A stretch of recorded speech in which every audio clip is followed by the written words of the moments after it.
إن الحمد لله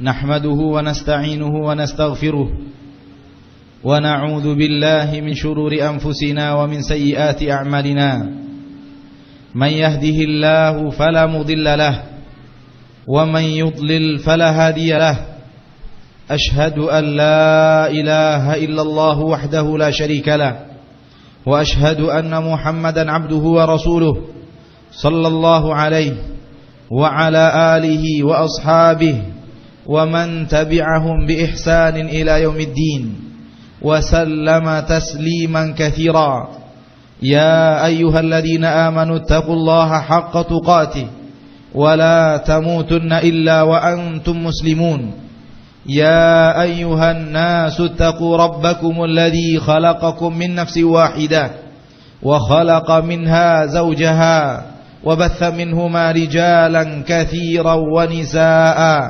واتقوا الله الذي تساءلون به والأرحام إن الله كان عليكم رقيبا يا أيها الذين آمنوا اتقوا الله وقولوا قولا سديدا يصلح لكم أعمالكم ويغفر لكم ذنوبكم ومن يطع الله ورسوله فقد فاز فوزا عظيما أما بعد فإن أصدق الحديث كتاب الله وخير الهدي هدي محمد صلى الله عليه وسلم وشر الأمور محدثاتها فإن كل محدثة بدعة وكل بدعة ضلالة وكل ضلالة في النار.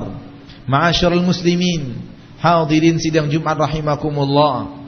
Sesungguhnya tujuan kehidupan manusia adalah surga atau neraka. Perjalanan kehidupan kita di permukaan bumi pada akhirnya akan mengantarkan kita ke salah satu di antara tempat yang telah kita sebutkan tadi. Mungkin perjalanan hidup seorang manusia akan mengantarkannya kepada surga Allah yang penuh dengan kenikmatan, atau perjalanan hidupnya wal'iyadu billah nas'alullah as-salamah, kita memohon perlindungan kepada Allah, perjalanan hidupnya akan mengantarkannya ke neraka Allah tabaraka wa ta'ala. Allah berfirman di dalam Al-Quran surat Ali Imran, a'udzu billahi minasyaitonir rajim, kullu nafsin dha'iqatul maut wa innama tuwaffawna ujurakum yawmal qiyamah faman zuhziha 'anil nar wa udkhilal jannah faqad faz wa mal hayatud dunya illa mata'ul ghurur. Yang artinya seluruh yang bernyawa akan pasti merasakan mati, dan sesungguhnya akan dikembalikan kepada kalian balasan dari pekerjaan-pekerjaan kalian pada hari kiamat. Faman zuhziha 'anil nar, barang siapa yang dijauhkan dari neraka, wa udkhilal jannah, dan dimasukkan ke dalam surga, faqad faz wa mal hayatud dunya illa mata'ul ghurur, maka sungguh dia adalah orang yang beruntung, dia adalah orang yang berjaya, dia adalah orang yang sukses. Wa mal hayatud dunya illa mata'ul ghurur, dan tidaklah kehidupan dunia melainkan adalah kenikmatan yang menipu. Di dalam ayat ini Allah tabaraka wa ta'ala dengan jelas menegaskan hanya ada dua tempat kembali, neraka atau surga. Dan di dalam ayat ini Allah menegaskan orang yang Allah jauhkan dari neraka dan Allah subhanahu wa ta'ala masukkan ke dalam surga, itulah orang-orang yang sukses, itulah orang-orang yang jaya, itulah orang-orang yang beruntung. Di dalam ayat lain Allah berfirman, la yastawi ashabun nari wa ashabul jannah, ashabul jannati humul faizun. Tidak sama penduduk neraka dengan penduduk surga. Penduduk surga merekalah orang-orang yang beruntung. Ma'asyiral muslimin, target kehidupan kita di permukaan bumi, cita-cita seorang muslim yang tertinggi adalah masuk surga Allah tabaraka wa ta'ala. Itulah cita-cita kita tertinggi, itulah tujuan hidup kita. Untuk itulah kita berbuat, untuk itulah kita beramal, untuk itulah kita patuh dan taat kepada Allah tabaraka wa ta'ala. Karena kita tahu, karena Allah memberitahu kita, karena Rasul memberikan kabar di dalam hadis-hadis dia yang sahih bahwasanya menjalani perintah Allah, menjauhkan larangan Allah tabaraka wa ta'ala adalah jalan menuju surga Allah tabaraka wa ta'ala. patuh kepada Rasulullah adalah jalan menuju surga Allah tabaraka wa ta'ala. Kullun nas yadkhulunal jannata illa man aba. Semua manusia akan masuk surga kecuali orang-orang yang tidak mau masuk surga. Qila wa man ya'ba ya Rasulullah. Bertanya para sahabat, siapa orang yang enggan masuk surga ya Rasulullah? Rasulullah SAW menjawab, man ata'ani dakhalal jannah. Barang siapa yang patuh kepadaku, taat kepadaku, menjalankan perintah dan berhenti dari laranganku, maka ialah orang yang akan masuk surga. Wa man asani faqad aba. Barang siapa orang yang menyelisihiku, berbuat maksiat kepadaku, tidak patuh dan taat, maka dialah orang-orang yang enggan masuk surga. Ma'asyiral muslimin, gantungkan cita-cita kita tertinggi di surga Allah tabaraka wa ta'ala. Jangan sampai cita-cita kita hanya bergantung di dunia. Jangan sampai cita-cita kita hanya mentok di dalam kehidupan dunia. Sungguh kita melihat banyak kaum muslimin di zaman yang kita hidup di dalam dunia ini bersama mereka. Apabila kita bertanya tentang cita-citanya, sebagian mereka hanya ingin jadi presiden, sebagian mereka hanya ingin jadi menteri, sebagian mereka cita-cita mereka hanya ingin jadi dokter. Dan nyaris dan susah kita bertemu kaum muslimin secara mayoritas cita-cita mereka sampai ke surga Allah tabaraka wa ta'ala. Dan ini adalah sebuah sudut pandang yang singkat, sebuah sudut pandang yang bodoh menurut Al-Quranul Karim.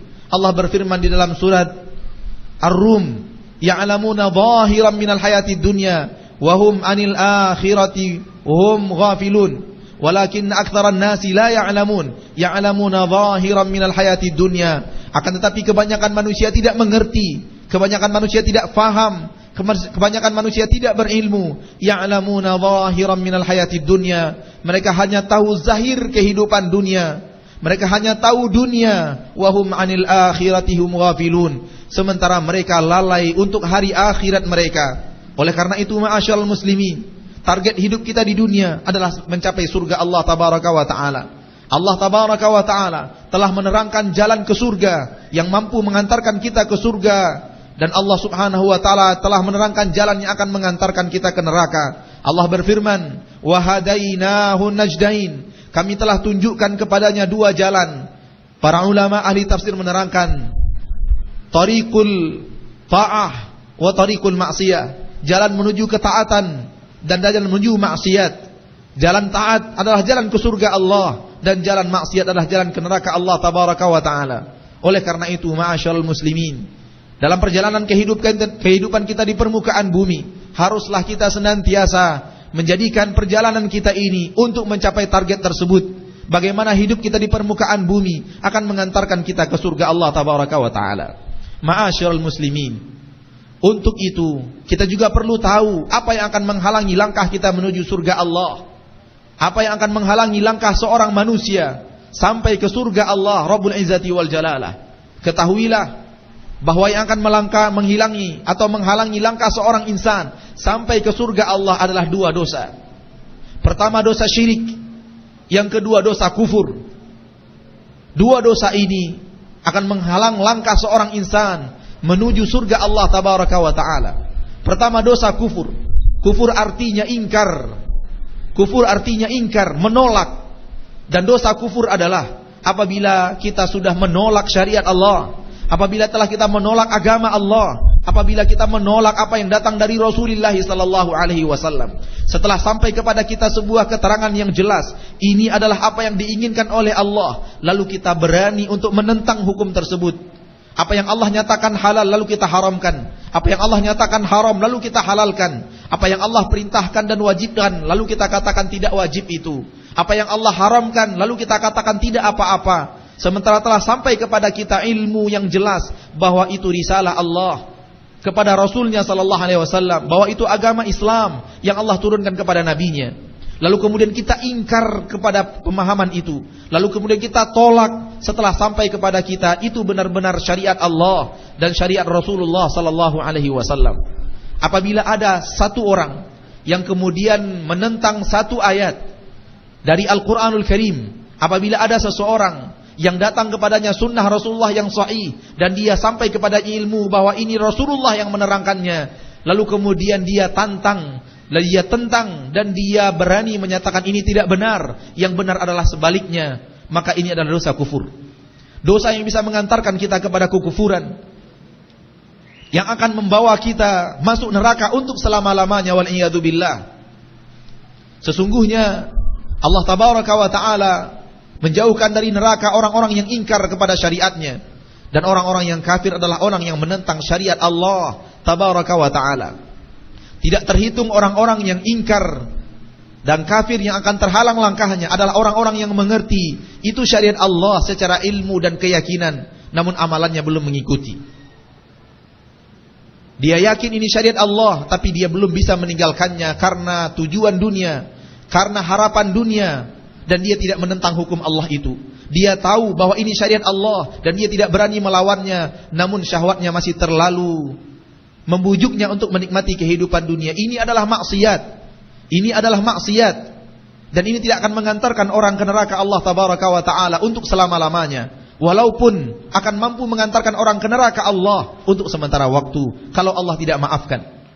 Ketika seorang sudah muslim dan telah meyakini agama Allah tabaraka wa ta'ala, namun amalannya belum menunjukkan sepenuhnya dia mengamalkan syariat Allah, dan ada hal-hal yang dilarang oleh Allah yang masih dia lakukan, dan ada hal-hal yang diperintahkan oleh Allah yang belum dia kerjakan, maka sesungguhnya orang ini muslim. Orang ini muslim, walaupun dosa dan maksiatnya akan mengantarkannya ke neraka, waliyadu billah, tapi ada masanya di mana dia akan meninggalkan neraka dan Allah akan masukkan dia ke surganya subhanahu wa ta'ala. Akan tetapi, kalau toh pun kelihatannya dia di permukaan bumi orang yang baik, namun setelah datang kepadanya keterangan ini adalah syariat Allah dengan jelas, lalu dia tentang hukum tersebut dan dia batalkan hukum tersebut, maka ini adalah kekufuran yang bisa mengantarkan orang ke neraka Allah untuk selama-lamanya. Kemudian yang kedua adalah dosa syirik. Dosa syirik, makna syirik adalah menyamakan, menyekutukan, menjadikan tandingan untuk Allah sesuatu. Maksudnya syirik adalah kita meyakini ada sesuatu yang sama dengan Allah, ada sesuatu yang mampu mengerjakan pekerjaan Allah tabaraka wa ta'ala. Dan ini bisa terjadi dari dua sisi. Pertama, ada makhluk, manusiakah dia, bendakah dia, yang kita angkat tinggi setinggi-tingginya, sampai dia bisa mengerjakan pekerjaan yang hanya bisa dikerjakan oleh Allah tabaraka wa ta'ala. Itu artinya kita telah menyekutukan sesuatu dengan Allah, kita telah mensyirikkan sesuatu dengan Allah tabaraka wa ta'ala. Karena kita yakini ada seorang manusia, ada suatu benda yang mampu melakukan pekerjaan yang hanya bisa dikerjakan oleh Allah. Kita angkat benda tersebut, kita puja dan puji orang tersebut, sampai pujian kita kepada jenjang di mana pujian itu hanya berhak untuk Allah tabaraka wa ta'ala. Apabila ada orang yang meyakini bahwa benda ini yang telah memberinya rezeki, bahwa tangkal ini yang telah mengamankan dirinya, bahwa barang ini yang telah memudahkan untuknya kehidupannya, yang telah mendatangkan untuknya jodohnya, maka ini menyekutukan suatu benda dengan Allah tabaraka wa ta'ala, melakukan kesyirikan, menyamakan Allah dengan benda ini, bahwa benda inilah yang telah memberikan rezeki, padahal itu hanya bisa dilakukan oleh Allah tabaraka wa ta'ala. Kaum Nasrani meyakini Nabi Isa mempunyai peran dalam pengaturan alam. Oleh karena itu Allah tabaraka wa ta'ala menyatakan kesyirikan orang-orang Nasrani, karena mereka telah mengangkat Nabi Isa sederajat dengan Allah ketika mereka meyakini Nabi Isa punya andil dalam mengatur dunia ini. Nabi Isa punya andil di padang mahsyar dalam mengampunkan dosa manusia dan menghakimi manusia di padang mahsyar. Itu keyakinan umat Nasrani yang dengannya Allah keluarkan umat Nasrani dari agama Islam, karena mereka telah mengangkat Nabi Isa setinggi-tingginya sampai sederajat dengan Allah tabaraka wa ta'ala. Maka haram bagi seorang muslim untuk mengangkat seseorang makhluk, siapapun dia, apapun bendanya, memberikan kepadanya sesuatu keyakinan yang sekeyakinan itu, dan pekerjaan itu hanya Allah yang mampu mengerjakannya. Itu adalah syirik. Oleh karena itu ada orang yang menyekutukan Rasulullah sallallahu alaihi wasallam dengan Allah tabaraka wa ta'ala.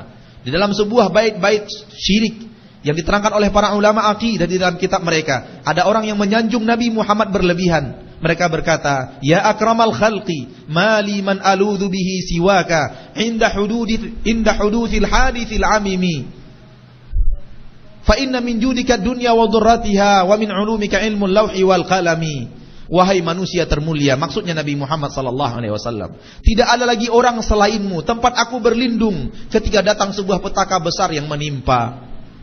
Sesungguhnya kedermawanan dirimu wahai Rasul adalah dunia dan seisinya, dan di antara ilmu yang kau miliki adalah ilmu yang ada di Lauhul Mahfuz. Orang yang mengatakan syair ini telah mengangkat Nabi Muhammad SAW setinggi-tingginya sampai sederajat dengan Allah Tabaraka wa Ta'ala. Tempat berlindung kita ketika terjadi kesusahan, dan itu hanya Allah yang pantas untuk mendapatkannya. Kedermawanan Nabi Muhammad katanya dunia dan seisinya, itu hanya Allah yang punya, bukan Rasul. Ilmu Nabi Muhammad katanya ilmu Lahul Mahfuz, itu hanya ilmu Allah dan bukan ilmu Rasulullah sallallahu alaihi wasallam. Maka orang ini telah menyekutukan Rasul dengan Allah Tabaraka wa Ta'ala, dan ini kesyirikan. Dan ini kesyirikan yang pertama. Adapun syirikan yang kedua, Allah Subhanahu wa Ta'ala yang kita turunkan derajatnya sampai sederajat dengan makhluk. Dan contohnya adalah apa yang dilakukan oleh umat-umat Yahudi. Keyakinan mereka tentang Allah diceritakan oleh Allah di dalam Al-Quran. Sebagian mereka berkata, wa qalatil yahudu yadullahi maghlulah. Berkata orang-orang Yahudi, tangan Allah terbelenggu, alias bakhil. Berkata orang-orang Yahudi, innallaha faqiru wa nahnu aghniya. Sesungguhnya Allah fakir dan kita adalah orang-orang kaya. Mereka turunkan Allah dari derajat yang termulia, yang harus diyakini Allah Subhanahu wa Ta'ala di derajat tersebut, sehingga Allah Subhanahu wa Ta'ala setara dengan makhluk. Ini juga menyekutukan, karena akhirnya kita samakan antara makhluk dengan Khalik, dengan Allah Tabaraka wa Ta'ala. Dan orang Yahudi juga berkeyakinan tentang Allah, bahwa sesungguhnya Allah menciptakan langit dan bumi dalam 7 hari, lalu Allah lelah dan capek, lalu Allah istirahat di hari yang ke-7. Di dalam akidah ini, umat Yahudi juga menyamakan Allah dengan makhluk, menyekutukan Allah dengan makhluk, ketika ia turunkan derajat Allah Tabaraka wa Ta'ala sampai ke derajat makhluk. Yang lelah itu hanya makhluk, Allah tidak pantas untuk lelah. La ta'khuduhu sinatun wala naum. Tidak akan sampai kepada Allah itu kantuk dan juga tidak tidur. Allah tidak pernah lelah. Yas'aluhu man fis samawati wal ard, kulla yaumin huwa fi sya'an. Selalu meminta kepadanya seluruh yang ada di langit dan di bumi. Setiap hari Allah Subhanahu wa Ta'ala sibuk dengan urusannya. Allah tidak pernah mengenal lelah. Yang mengenal lelah itu makhluk. Ketika umat Yahudi mengatakan Allah lelah, maka umat Yahudi telah menyamakan Allah dengan makhluk. Dan di antara dua kesyirikan ini, walaupun kedua-duanya adalah syirik, maka kesyirikan menurunkan derajat Allah sehingga setara dengan makhluk lebih berbahaya daripada mengangkat seorang makhluk sampai sederajat dengan Allah Tabaraka wa Ta'ala. Walaupun kedua-duanya syirik yang akan menghalangi langkah seorang insan masuk ke surga Allah Tabaraka wa Ta'ala, namun syirik berjenjang, ada yang lebih parah dan lebih parah. Oleh karena itu kemarahan Allah, kemurkaan sangat menjauhkan diri dari seluruh maksiat, terutama dosa kufur dan dosa syirik. Allah Tabaraka wa Ta'ala tidak akan mengampunkan untuk manusia apabila manusia sampai ke derajat ini.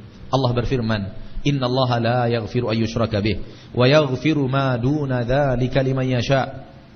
Sesungguhnya Allah tidak akan mengampunkan dosa-dosa orang yang menyekutukannya dengan sesuatu. Dan Allah mau mengampunkan dosa selain itu bagi orang-orang yang Allah inginkan. Sesungguhnya kesyirikan adalah akhul kufur. Dan di dalam Al-Quran Allah Tabaraka wa Ta'ala mengatakan kufur adalah syirik.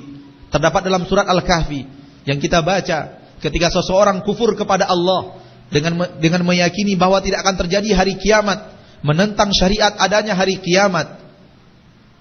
Di dalam ayat Allah berkata, ketika Allah hancurkan kebunnya yang sangat penuh dengan tumbuhan tersebut, kebunnya yang ranum tersebut Allah hancurkan, ia berkata, ya laitani lam usyrik bi rabbi syai'a. Andai aku tidak pernah berbuat syirik kepada Allah.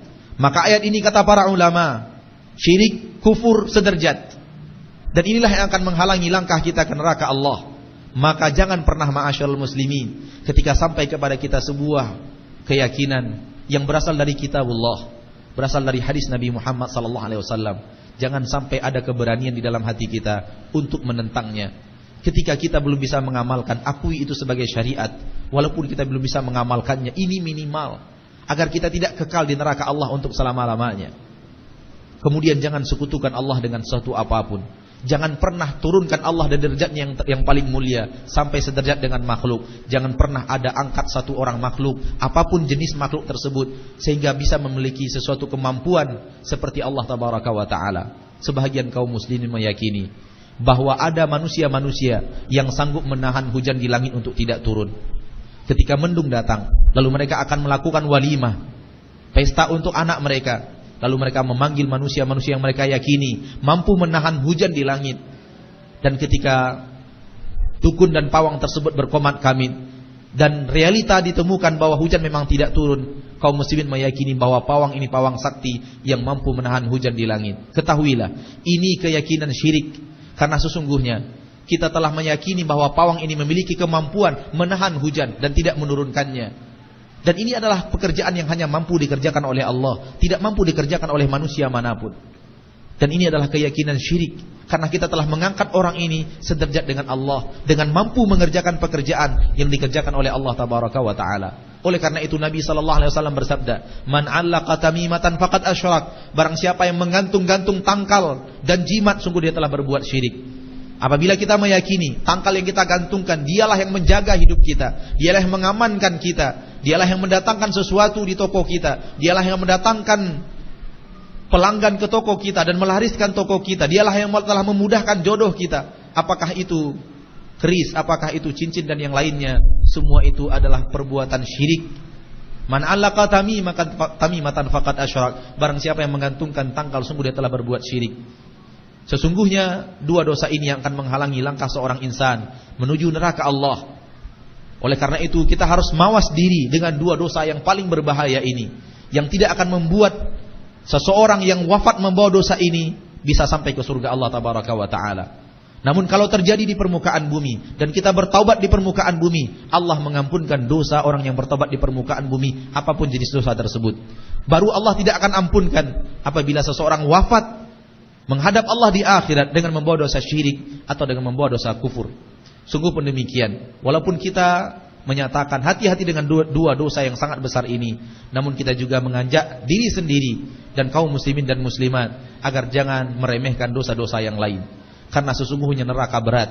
Sesungguhnya neraka itu penuh dengan petaka yang tidak bisa tertahankan. Rasulullah SAW bersabda yang maknanya sesungguhnya ahli neraka yang paling ringan adabnya adalah orang yang diletakkan di telapak kakinya 2 bara dari neraka. Ketika telapak kakinya menyentuh bara neraka itu, otak yang ada di kepalanya mendidih kepanasan. Itulah adab yang paling ringan di neraka, kata Rasulullah. Dan orang yang diadab ini merasa dia adalah orang yang paling berat adabnya di neraka, padahal lahu wa ahwanuhum adaba, dia adalah orang yang paling ringan adabnya. Oleh karena itu, adab Allah sangat pedih dan kita tidak akan sanggup sampai di neraka Allah tabaraka wa ta'ala. Namun tentu dosa yang akan menghalangi kita ke surga Allah lebih kita perhatikan. Sesungguhnya umat Islam di zaman kita sekarang tidak sedikit yang terjerumus ke dalam keyakinan-keyakinan syirik.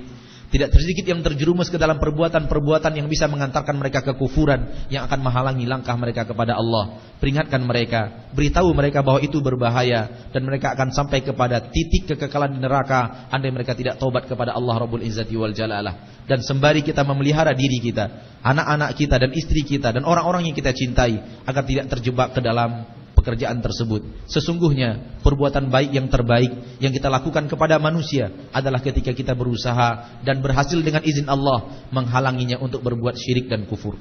Innallaha malaikatahu yusalluna 'alan nabi ya ayyuhalladzina amanu sallu 'alaihi wa sallimu taslima. Qala sallallahu alaihi wasallam, innallaha man shalla alayya salatan sallallahu alaihi bihi ashra. Allahumma salli wa sallim wa barik wa an'im ala 'abdika wa rasulika Muhammad wa ala alihi wa ashabihi wa man tabi'ahum bi ihsanin ila yaumiddin.